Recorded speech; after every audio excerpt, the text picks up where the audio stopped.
It was Mark Twain who told us the finest clothing made is a person's own skin. But of course, society demands something more than this.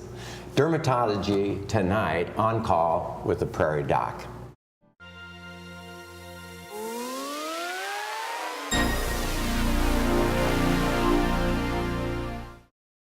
Good evening, and welcome to On Call with the Prairie Doc.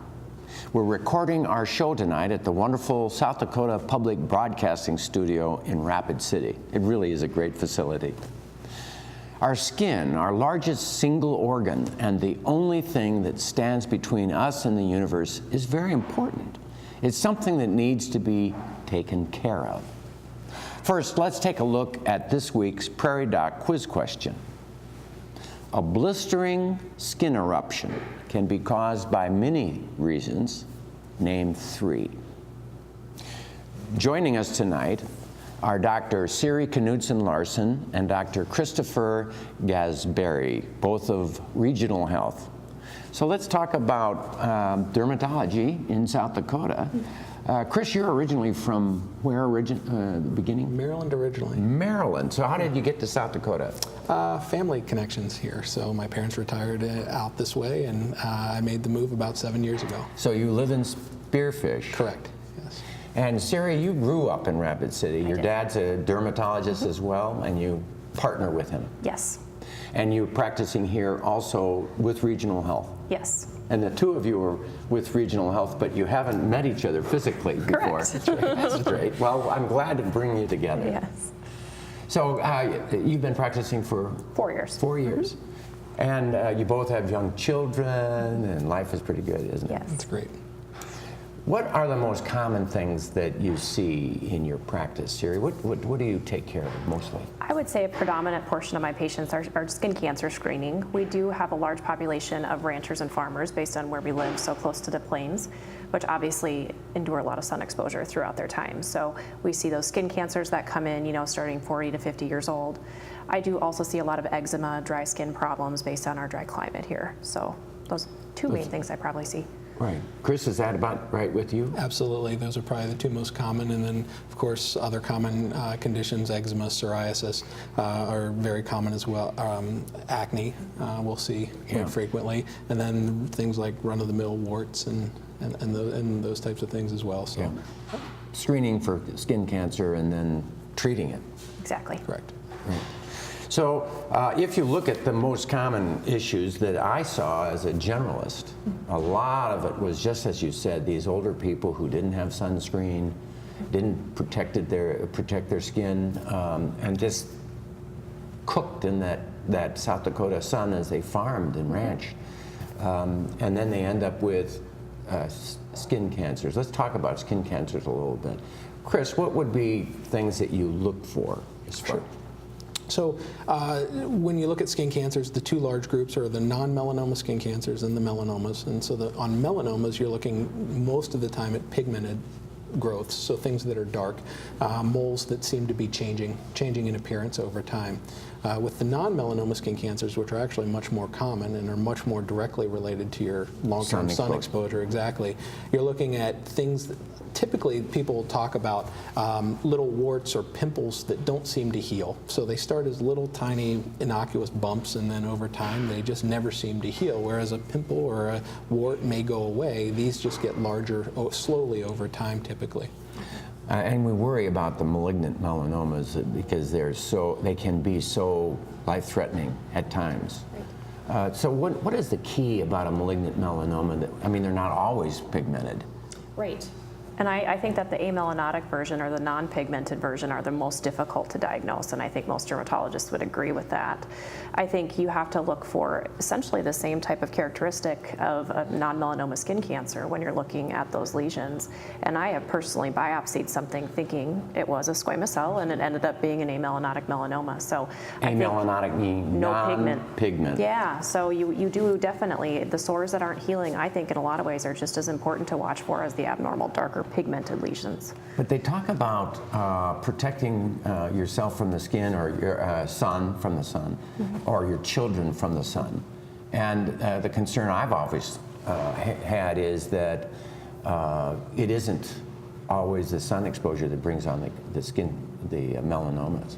No, there's various genetic disorders that can predispose you, and they definitely are discovering more and more each day. It seems like some new genetic mutation that can be passed from family to family member that definitely does increase your risk of melanoma and actually other systemic cancers. Right. So. But I've heard that if you burn yourself several times, it does set you up for malignant melanoma. Is that true? Correct. And when they look at sun exposure for melanomas and non-melanoma skin cancers, it seems to be that the risk with melanomas is high intensity exposure in short periods of time at younger ages. So blistering sunburns as a kid, tanning beds use where the intensity is very high in a short period of time, that seems to be a higher risk for melanoma. But people talk about tanning beds as safe or protecting. There's no safe tan, in my opinion. Keep in mind, a tan is a defense mechanism. It's your skin reacting to a carcinogen. It's your skin reacting to UV light. It's defending itself against that damage. And so when you tan, it's your body's natural response to injury. But they say that this is a safe because it's a different kind of a wavelength, right? I mean, that's what people say. Actually, I think now that you step back and you look at most tanning beds, they've actually transitioned a lot of those beds to what's called UVA light instead of UVB, because UVB tends to burn people more. So the tanning salons are now using more UVA-based light, where long-term UVA is going to be much more damaging and a higher carcinogen than UVB light. We can usually get a mix of both of those when you're outdoors. In other words, they say they're safer, but they're actually more dangerous in a lot of ways for the really intense bursts of the light, and then the type of light actually is a lot more dangerous. Wow. So you're not a fan of tanning beds at all? Absolutely not. No. It's never safe. Never safe? Never safe. I mean, if you go on a vacation and there's intense sun and so on, people protect themselves by getting tanned. Isn't that not correct? It's not correct. It's much safer to purchase a good sunscreen, sun protective clothing, wide brimmed hats. And a lot of people feel that even if they're outside on a beach somewhere, if they're sitting under an umbrella, they're protected. And that's really not the case. You still are getting that UV exposure through that shade. So I think it's much safer for you to invest in those UV protective items than it is to go to the tanning bed and tan in advance. In other words, you're almost saying that the natural sun is safer than a tanning bed. Yes, but you should still protect yourself. So let's talk about different kinds of protection. There's lots of different kinds of sunscreens, and I've heard echoes of something coming out now recently that says this is better. Of course, there's the creams and the spray-ons, and there's 30s and 50s, and then there's some people who have allergies and so on.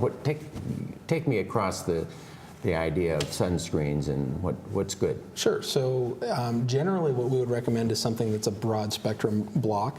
Sunscreens can block UVA and UVB both, depending on their formulation. Some of the older sunscreens may not cover that spectrum quite as widely. So you're looking for a broad spectrum sunscreen, and they'll be labeled as such. An SPF of at least 30, and then applied about a half hour before you head out. Now, when you look at sunscreens, there are a litany of different names, and it's alphabet soup on the back for most people when you look at them. If it's hard to pronounce, it is probably a chemical-based sunscreen. And then there are physical blocks, which are titanium and zinc mostly. The big white stuff that people put on their nose when they're skiing. Exactly. But over the last few years, companies have become very good at micronizing those molecules and making them smaller, so that when you put them on, they are a little chalky white at first, but when you rub them in, they actually disappear. So you don't end up with the lifeguard nose.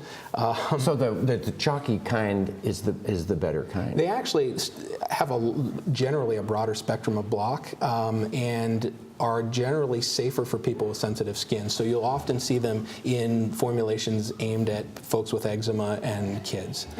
So is there a particular brand that I can just, or type, give me some clue, because I'm still kind of left. Sure. I tell folks all the time, pick the one you like, because ultimately the one you use is going to be better than the fanciest sunscreen with the best spectrum of blockade. Pick the one you like, the formulation you like. You've got solutions and sprays, you've got gels, you've got things that look essentially like deodorant sticks now that you can put on. They're designed for the face. Of course, your creams and lotions. So with kids, I think the sprays are helpful. Because it's easier. They're a moving target. Yeah. You got to rub them in. That's the one thing that I see a lot. So people spray the sunscreen on and they don't rub it in very well. So you got to make sure those sprays get rubbed in. The other interesting thing when you talk about this is now Hawaii is actually banning the chemical-based sunscreens, and they're doing that because of damage to the reef, because so many people use the water, et cetera, and then the sunscreen is washing off. So I think we definitely, because of that, will likely start seeing more environmental shifts to more of the physical blockade. I didn't realize that. I think that's going into effect in 2020, I believe. Okay. The thing that I do is recommend to my older farmer guys, or even the younger farmer guys that don't, guys don't like sunscreens and creams and so on and so forth. Just take 1 second and spray it on your face and your arms and rub it in. Get the spray kind so that you'll actually put it on. Right. And do that at noon when you come home for lunch. And then you're covered, or at least you're much better than you would have been had you not used any of it. And there's one tip, I hear a lot, people say, well, I don't like getting it in my eyes, it burns. And something that I'm an outdoors person, I hike a lot, and something I do to prevent that is you put your sunscreen on, and then I actually put Vaseline around my eyelids, and that actually creates a physical blockade and causes the sweat, for me anyways, to run down the sides of my face. It's not perfect, but it definitely is helpful. A little Vaseline all around your eyes. That's very interesting. Yeah. People talk about sunscreen clothes. Any comment about that? Sure, they're fantastic. They have come a long way over the last few years. Initially, the fabrics were pretty tightly woven and didn't breathe well. Now, pretty much any outdoor company that you can imagine produces some type of UPF, which is how they label the clothing, sun protective clothing. So long sleeves and broad brimmed hats. The thing with hats, everybody likes baseball caps, right? So that protects about this much of the face, doesn't protect the ears or the back of the neck. So broad brimmed hats with at least about a 2-inch brim are much more beneficial than baseball caps. The only thing I've heard, and I heard this from Jim McGran, the dermatologist, the famous dermatologist buddy of mine, who said that if you wear a broad-brimmed hat and you sit underneath a tree on a sunny day, that your sun protective factor from the hat and the tree is like 2 or 3. It isn't enough. And that you really need to use a sunscreen. The hats are not enough. Absolutely. And you agree with that? I agree with that. Okay. Well, let's talk about the things that we're trying to protect, protect us from. Actinic keratosis is one of the things that I would treat every day. I'd bring out the liquid nitrogen and just spray on the liquid nitrogen and hit spot after spot after spot on these older gentlemen. Is that who really got a lot of sun in their day? Yep. Are you a fan of, both of you a fan of that? I think it depends on who you're treating. It's very patient specific. If you see a patient in my practice and there's 1 or 2 actinic keratoses, they're very easy to treat with the liquid nitrogen. But I think there's a lot of trends now more towards field therapy for patients like you're describing that have multiple lesions on exam. So we use field therapies, What's that? It means you can treat the whole area. So you essentially are treating what you can see and what you cannot see, what might be subclinical. And so there's a variety of ways to do that. You can do it with topical creams. We both use a blue light device that is covered by Medicare, has good results. I think, if you can go down that road, if it's, appropriate for the patient, it's nice, because then long term, they likely will have fewer precancers that needed to be treated. Come back. Right. I mean, they'll need it consistently. There's no cure for it, but you can drastically decrease how many of the freezes you need. And it decreases hypopigmentation and, after effects of the cryotherapy as well. The creams you talk about is Effudex or 5-FU topical, which is a chemotherapy, which I took some of the 5-FU in my vein. Find it, yeah. But they get really sore for a while. What is it? Do you use that much? We use it quite a bit. There tends to be, it's a little bit variable from patient to patient, so there's a little bit of patient selection there. Between the light therapy that we use or the field therapies with creams, whether it be 5-fluorouracil or others, it can feel a bit like a sunburn. Usually the application time is about 3 weeks, and during that time you'll get progressively more red and inflamed. Interestingly, typically only the precancers turn red and get inflamed. And so if you applied 5-fluorouracil on normal skin, you typically won't get much of a response. So you can kind of predict what kind of response someone will get based on the exam and how much sun damage there is. Yeah. Boy, and that was an effective method. So let's just do the ABCDE thing. Explain what ABCDE is, Siri.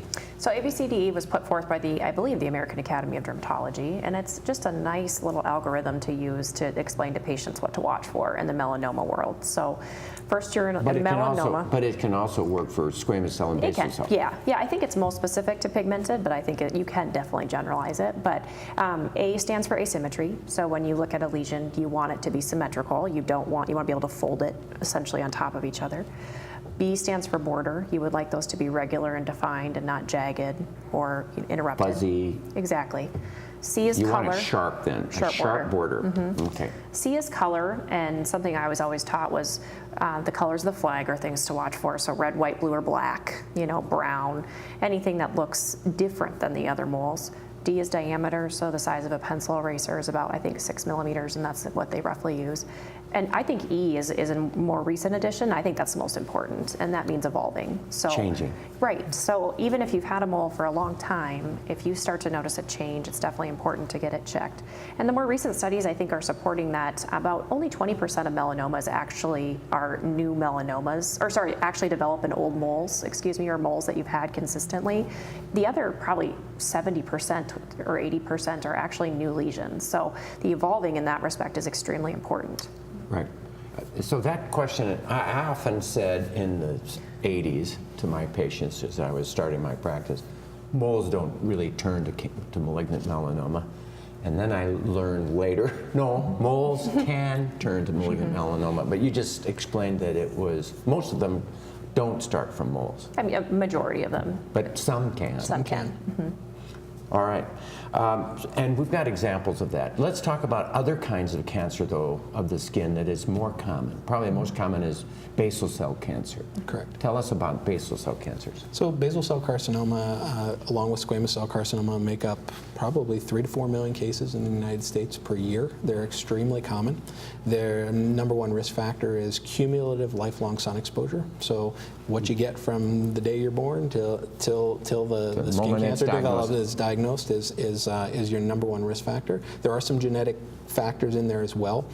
Your natural skin pigment plays a role too. Darker complected patients are generally a little bit more protected against those types of skin cancers, but certainly any race, any skin type can develop basal cell carcinoma. They're extraordinarily common. Depending on where they're located and how aggressive and what their subtype is essentially under a microscope determines how you treat them. Anything from surgery, like Mohs micrographic surgery on the head and neck, to something as simple as freezing them or scraping and burning type procedures on the trunk and the back or chest are sometimes appropriate as well. So we have a litany of different ways to treat them depending on subtype. And how would you describe their visual appearance? When you talk about a basal cell specifically, I would say that the classic description is a pearly, ulcerated papule. So it's going to present as kind of a little white to pearly type bump with some increased blood vessels, and they do tend to ulcerate if you leave them sitting long enough. Get a little sore in the middle, Exactly. But not always that. But sometimes they can, basal cells can be extremely subtle. The sclerotic subtypes or the morpheoform subtypes are going to look more scarred on the skin, and it can be difficult to clinically diagnose them. And I would say in those cases, a lot of patients aren't even aware they have the lesion until it's underneath the light and we see it. Sometimes you can also have pigmentation with them. Yep, pigmented basal cells are extremely common. Yep. Now the other kind is squamous cell cancer. How would you describe that? Correct. So the terminology has to do with where in the skin these are derived. So these are derived from the epidermis or the top layer of the skin.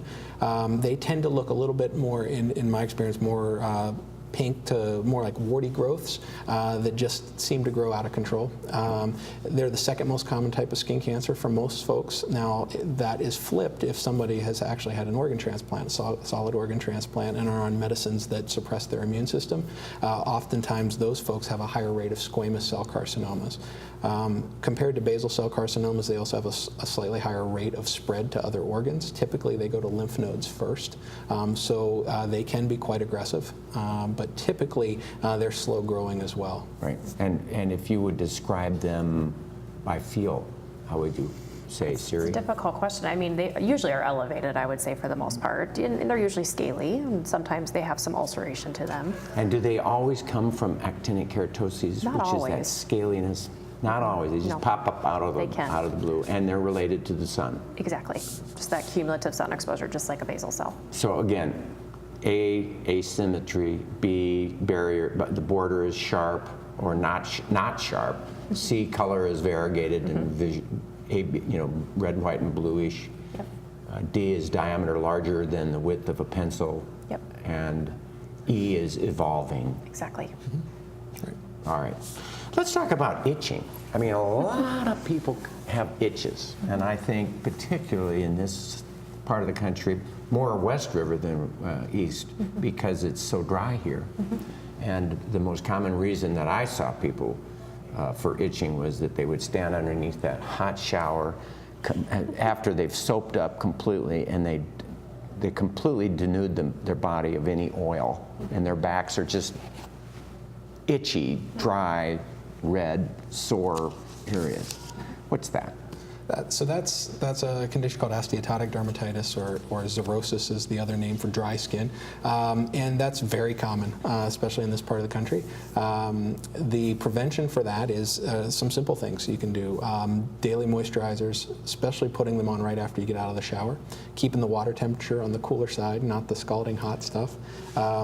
Actually, minimizing detergent-based soap use can sometimes be helpful. So using soap where you need it, but not necessarily on arms and legs. And you said detergent-based. So which are the ones that should be avoided? What do you mean detergent-based? So your classic soaps, your things like Dial, Ivory, Irish Spring, typically will have a detergent in them to take oils off the skin. That's what they're designed to do, dirts and oils. And they work great at that. The problem is not everybody needs that. And so for folks who are prone to dry skin, they will just compound the problem. So the kind that you like is? There are things such as Cetaphil as an example. There are many on the market. There's one called Purpose. I mean, different companies make them. CeraVe. They all make cleansers, and they'll be non-detergent based cleansers. They're generally going to be liquid cleansers, and they don't lather like a soap typically will, but they're much gentler on the skin. Would you add to that, Siri? I think that's perfect. The one thing I always emphasize here too is when you're choosing a moisturizer, I like cream-based moisturizers. And the point being is we live in such a dry climate, and the difference between a lotion and a cream is the water content. Lotions have a higher water content, so they're easier for a patient to apply. However, that water content evaporates faster than a cream, and that actually makes the dry skin problem worse. So I do really spend a lot of time providing lists of different cream moisturizers because I think you're going to get more bang for your buck. So what are your favorite cream moisturizers? I would say my favorite skincare line in general is probably the Vanna Cream skin line made at Mayo Clinic. I think it's very gentle, and it encompasses several different products, everything from shampoo to shaving cream to moisturizers. Anything you would need is available. So, and I think the other thing about itch that we do see a lot of here, not specifically to this area, but just the older population, is I think there's a definite lack of understanding of the neuropathic itch. I think there's a lot behind that, meaning that as you grow older, we definitely see certain areas on the body that just become itchier. And a lot of research has gone into that, and what they find are just overactivity of very, very superficial nerves that make patients just want to scratch, and they never even have a rash. So you can do all the dry skin things, everything recommended they're doing, and they're still itchy. So in that case, it can be extremely challenging, and you have to start talking about, well, how can we counteract that neuropathic itch?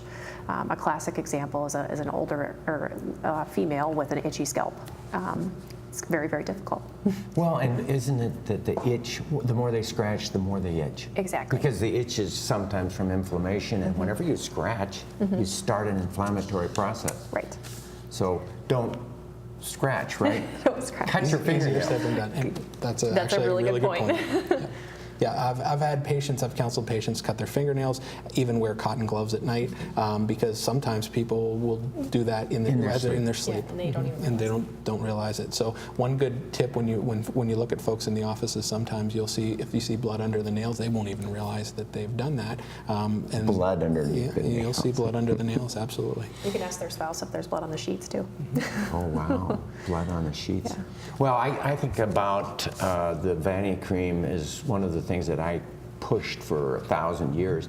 But when CeraVe or the ceramides became available, and Jim McGran, that friend dermatologist, always said ceramides used to be expensive, now they're available. What's your comment about the ceramides? Do they add more or to the treatment? I think the reason they were touted so much initially is because ceramides are actually a component within the skin, and they find that patients with dry skin or eczema probably have a little bit lack of the ceramides. I don't really find a huge difference between CeraVe or ceramides and Vanicream or Cetaphil, whatever have you. I think just like the sunscreen, like you mentioned, it's what you're going to put on your skin. And are you going to be more willing to use CeraVe or Vanicream? And if you're going to use CeraVe, then you should use CeraVe. So I don't think there's a ton. I do think since these came out too, there's a lot more focus on a different component in the top layer of the skin genetically that we're finding in bad atopic or bad eczema patients is lacking. And so I think that's going to be more of a focus in the future of genetic therapies. It's called filaggrin.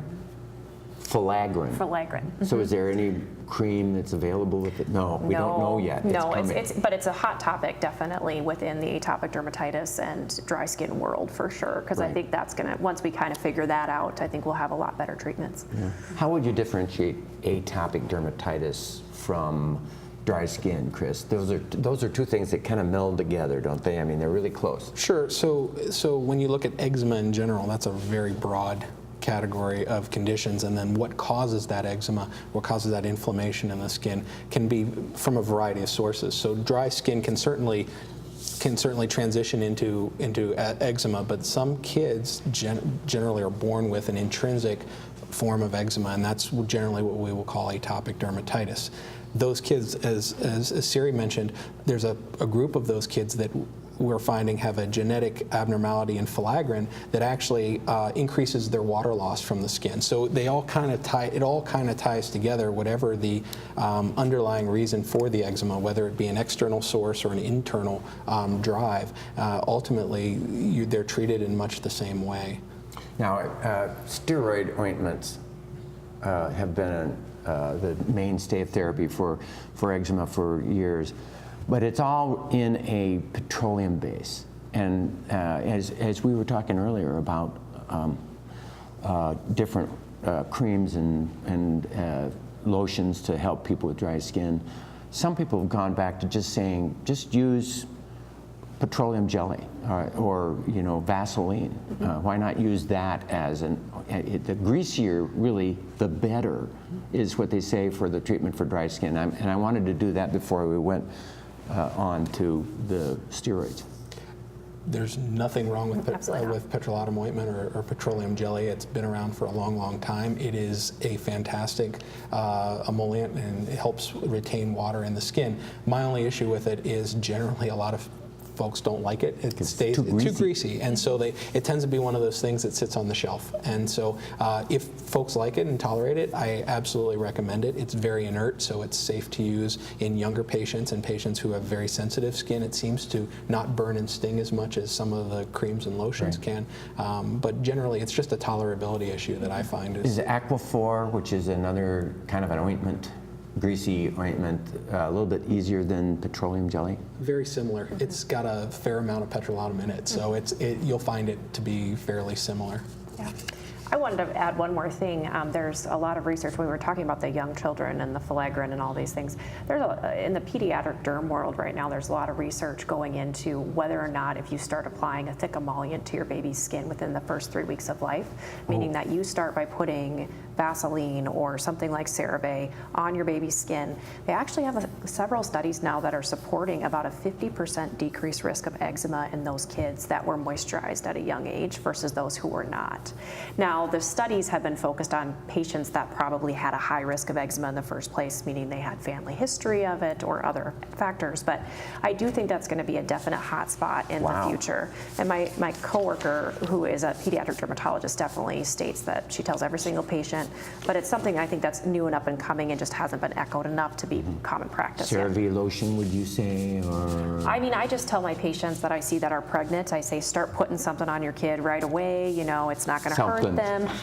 Do a cream. You know, Vanda cream is very safe. Vaseline is very safe. You know, so new parents are always nervous about applying something, but I think those are good options. So that brings me to think about the bio derm, the microbiome that we have on our body. They say that if you analyze the human body, and now that we know the genome, we find that half of the things that we biopsy are not human, and that there is as many non-human cells on our body and in our body than there are human cells. That's our microbiome, our normal flora. Do you deal with that? Is that something that you think about when you're thinking derm, and what's your approach to to that microbiome that surrounds us? Sure. It's a really broad topic, but in terms of skin, and getting back to kind of the eczema topic, I think it plays a role there. It seems to. There's a lot of evidence to suggest that that plays a role in flare-ups of eczema.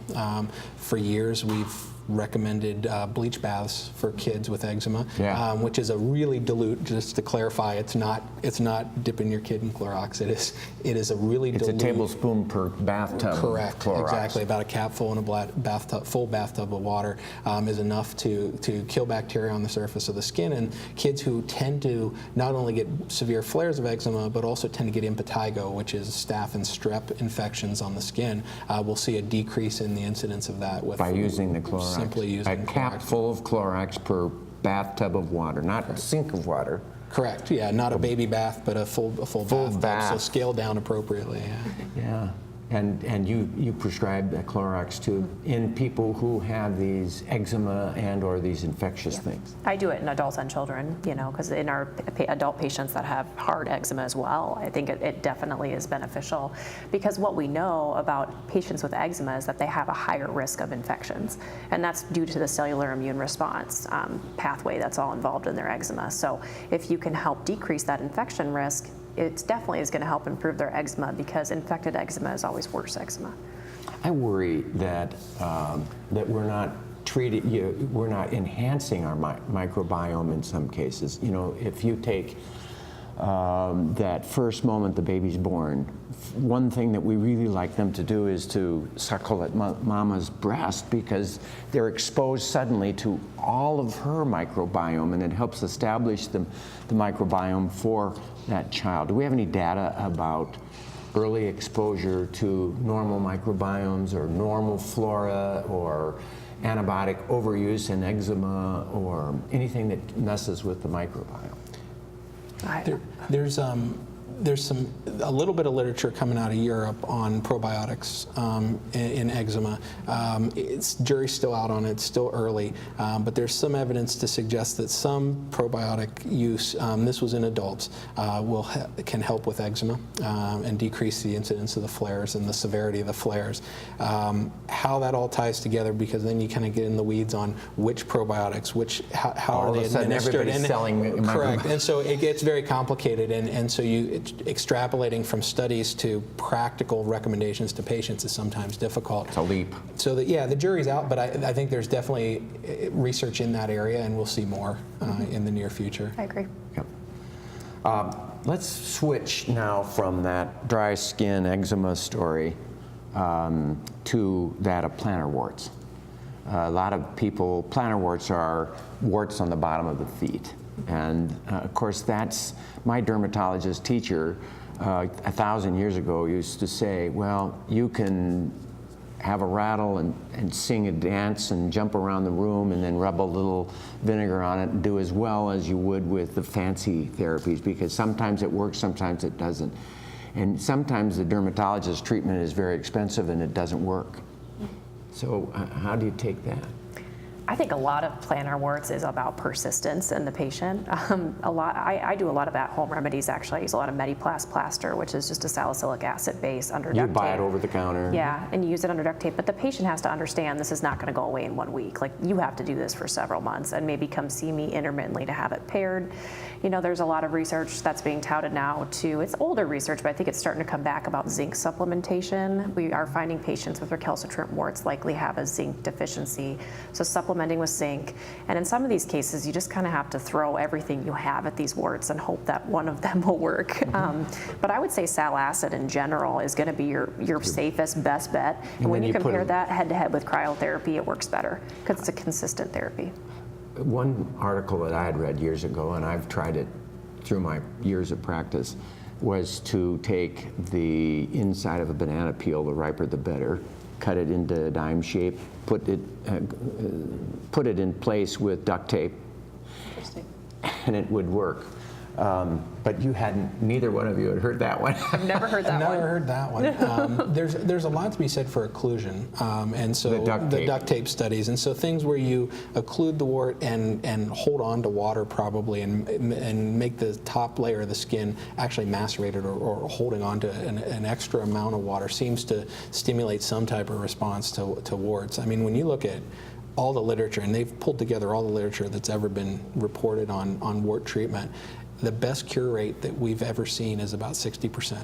So no matter a little bit better than a coin toss, and that's with salicylic acid, which is what Dr. That was the best treatment. Yeah, and that was the best. And so everything we do, I tell folks this all the time, we can be pretty aggressive with them, and we can try all kinds of different things, but it's a little bit of trial and error. I've literally had twin brothers with nearly identical clinical presentation, identical warts, and what worked for one didn't work for the other. And these are identical twins, so genetically identical.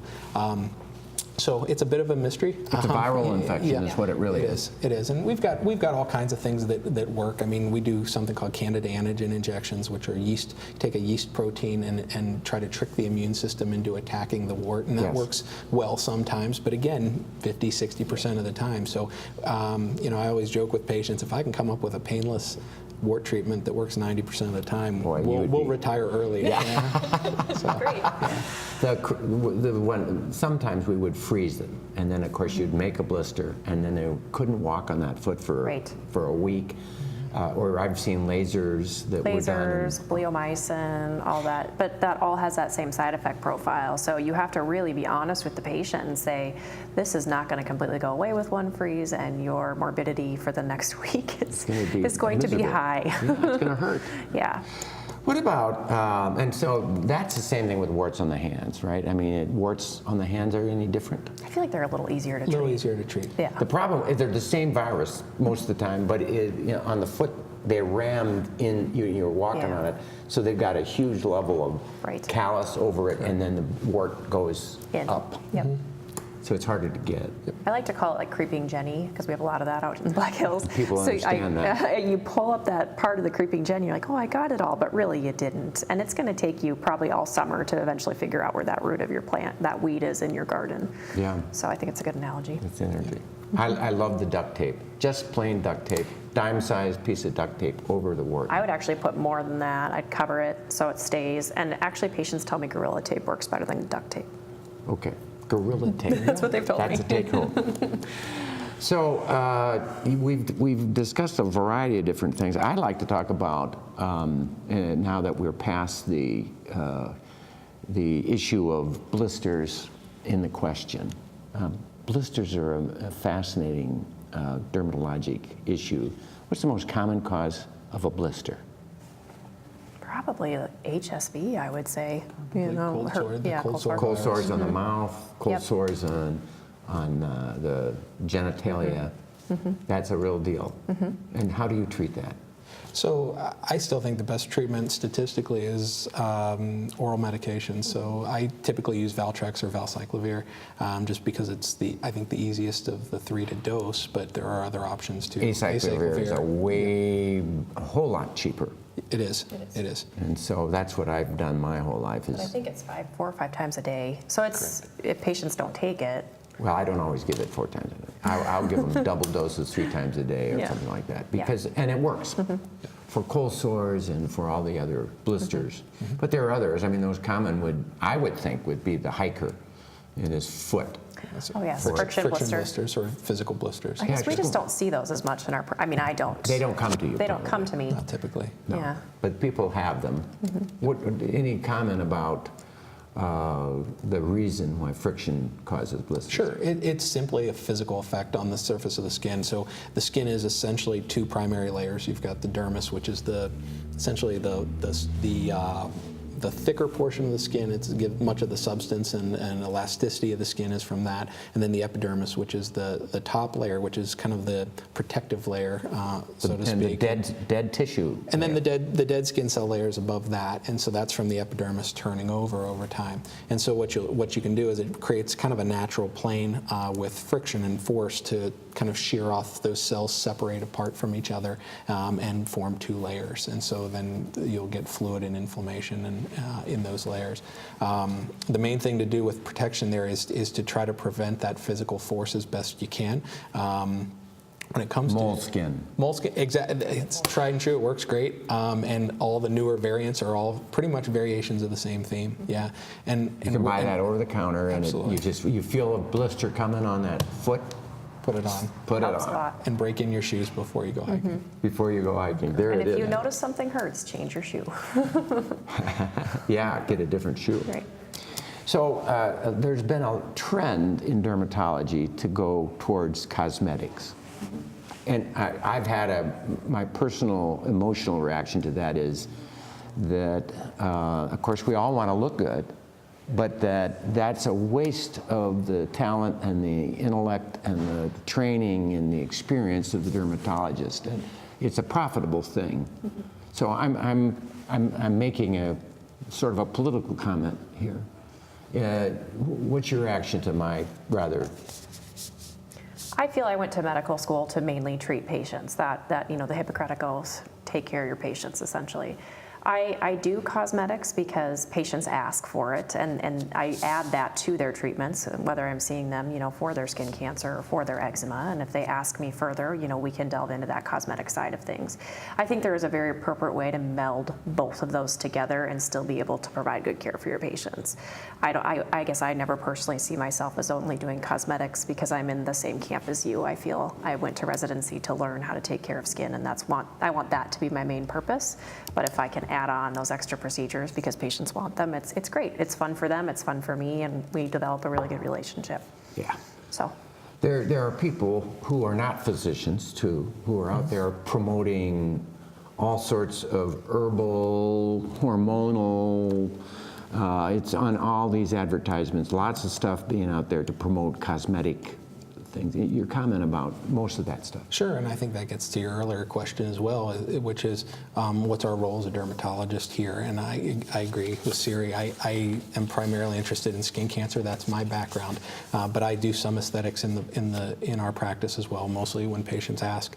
The way I look at it is, the cosmeceutical industry, which is kind of cosmeceutical is a term which kind of it's cosmetics blended with therapeutics, and it's this kind of gray area, and that industry is booming. It's $1 billion industry, and we have a role as dermatologists to educate people as to what these things can and can't do, and I think we have a responsibility to do that. And if we don't, others will jump in and see an opportunity to make a buck and potentially sell folks things that are snake oil.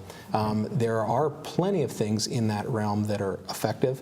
My biggest complaint about that industry is the lack of research that is done and not holding that industry to the same standard to which we hold all of our other therapeutics. And so to me, that's where I get a little upset about it.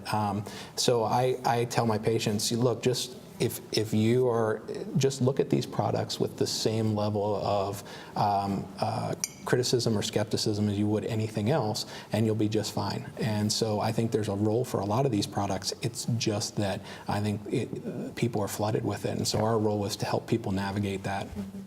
So a patient asked me, in fact, it was a person that I knew outside of the medical world who came to me and he said, "Doctor, she said, I know that this cream that you put around your eyes, it makes the bags go away. I've seen pictures, it's marvelous stuff. And I said, well, let me look into it. And I looked into it, and it does. It causes an inflammatory something.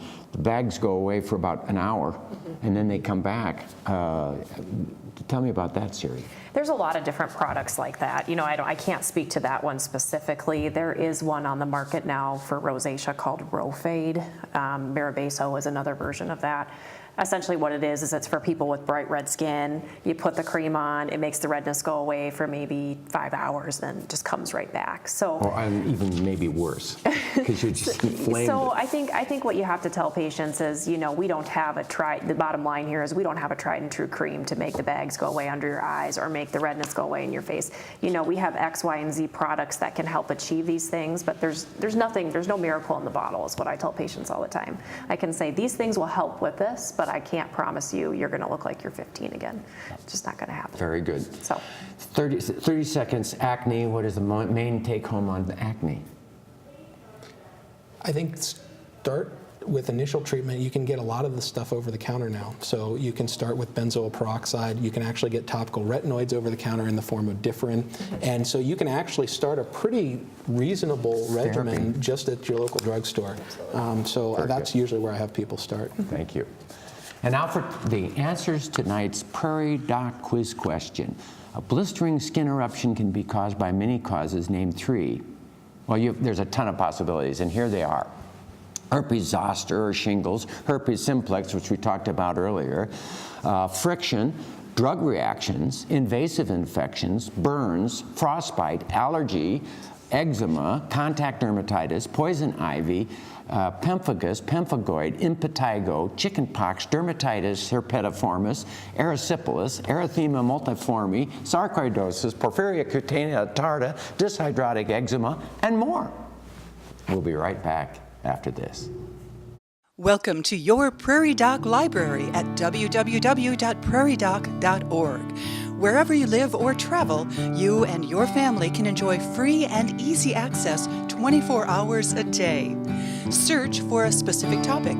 Browse through the television shows, radio programs, and blog page. You, your family, and friends around the world can learn from physicians and other health professionals answering questions on a variety of medical topics.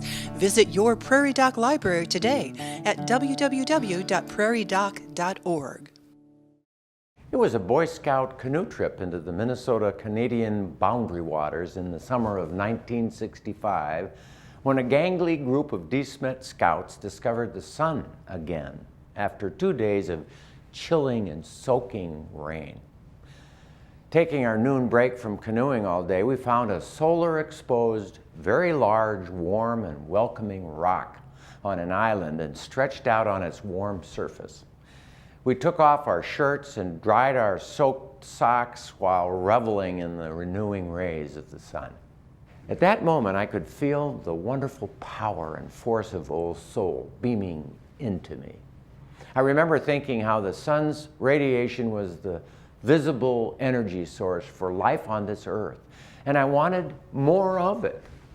It must be a natural instinct to want exposure to the rays of the sun. Think how people seem to gravitate to the beach for sunbathing and how sad some get in the days of winter solstice when there's not enough of it. Recently, we've become more aware of the importance of enough vitamin D, which our bodies manufacture when rays of the sun come in contact with our skin. We can also get this important vitamin from the oil of deep-sea fish, such as cod, who live in the very dark, deep waters, gathering their vitamin D by eating falling phytoplankton, who mostly live on the sun-soaked surface of the water. The fish store their plankton-sourced vitamin D in their livers, and it's that cod liver oil source of vitamin D that supplemented children for many years. Now we can take fish oil capsules or flaxseed oil, another source of vitamin D, and vitamin D3 supplements, which all work to do almost the same thing as laying out on a warm rock in the boundary waters. Still, we know that just about 50% of people don't get enough vitamin D. The flip side of all this sun and vitamin D talk is that one can get too much of both. One should not take more than 5,000 international units of vitamin D per day unless advised by your doctor, and one should avoid too much sun. We know that excessive sun or tanning booth exposure causes premature skin aging with wrinkles, sagging, brown spots, rough skin, not to mention skin cancers. You hear and read everywhere the following good words of advice: use sunscreen, wear protective clothing, and avoid tanning booths. But after 2 days of a soaking cold rain, it should be okay to lay out on a warm rock for some time.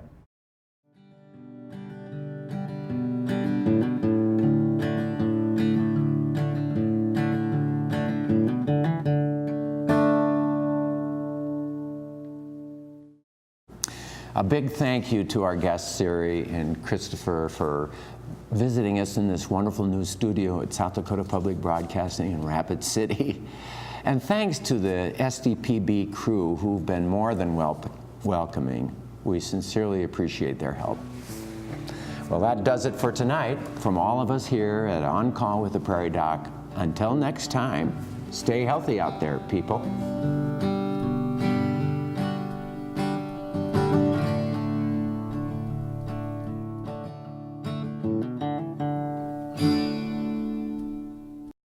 In the words of Bob Dylan, the times they are a-changing.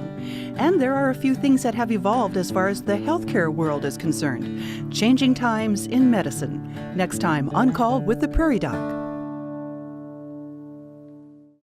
Useful, scientific-based medical information delivered in a respectful and compassionate manner. This is what we get from the Prairie Docs. I am proud to serve on the board of the Healing Words Foundation. Our nonprofit organization works behind the scenes building financial support to continue and expand Prairie Doc programs. We thank the many health providers who volunteer their time to answer our health questions. Significant funding is required to produce and distribute video, radio, and print throughout the region. Your donations will help the foundation continue to offer free and easy access to the entire library of Prairie Doc health education programs. I grew up with Rick Holm on the prairies in DeSmet. On behalf of the Healing Words Foundation, And on behalf of a lifelong friend, we invite you to join our mission. Go to prairiedoc.org and click the donate button today. Thank you.